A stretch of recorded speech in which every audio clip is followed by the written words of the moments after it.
Tonight you'll lie down, close your eyes, and sleep straight through until morning.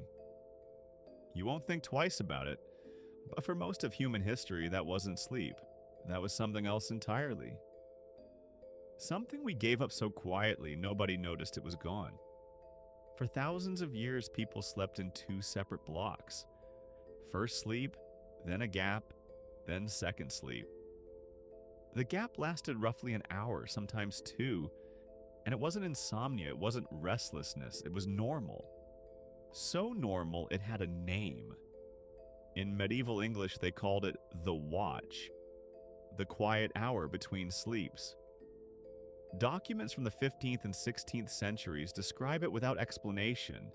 The way we'd mentioned checking your phone in the morning, it didn't need explaining. Everyone knew what it was. Historian Roger E. Kirch spent 16 years researching nighttime in pre-industrial Europe. In 2001, he published his findings in the American Historical Review.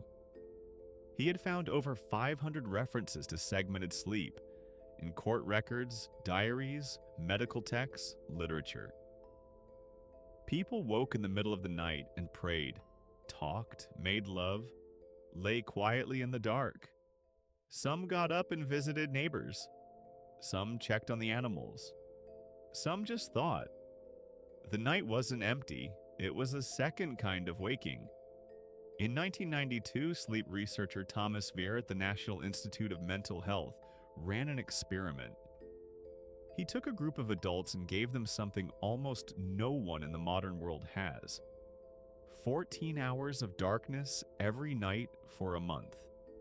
Within a few weeks, every single participant shifted into segmented sleep.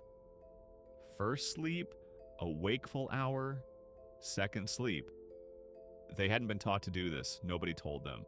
The body remembered on its own. During that wakeful hour, Veer measured elevated levels of prolactin, the same hormone that surges during meditation, during deep calm. Participants described the hour as peaceful, unusually clear, not groggy, not anxious, just quiet. So what changed? Light, not electricity right away. The shift started earlier with the spread of street lighting in European cities in the late 1600s. Cafes and taverns stayed open. Nights became productive. The dark hour between sleeps became a problem to be solved, not a space to inhabit. By the time the electric bulb arrived in the 1880s, segmented sleep was already fading. By the mid-20th century, it had no name. We had forgotten there was ever anything to name. Modern sleep science treats nighttime waking as a disorder.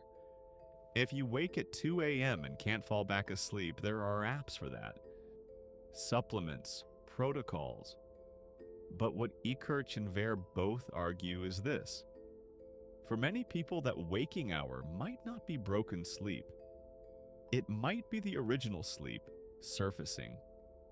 Your body doing what it was built to do and finding nowhere to put it. To be clear, the modern arrangement isn't wrong. Electric light gave us more hours, safety, medicine, things that matter far more than a quiet hour in the dark. Nobody is suggesting you rewire your house. But there is something worth noticing. We built an entire science of sleep dysfunction without ever asking whether the pattern we were measuring against was the natural one.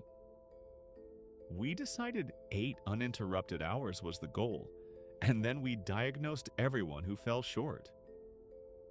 The next time you wake in the middle of the night, 3 a.m., quiet, the room dark, and your first instinct is to check the time, calculate how many hours you have left, feel the anxiety of lost sleep. Consider that for most of human history, this hour wasn't lost. It was the point. A space between two darknesses where people lay still and let their minds do whatever minds do when nothing is asked of them. We don't know what they thought about then. They didn't write it down. Maybe that was the whole idea.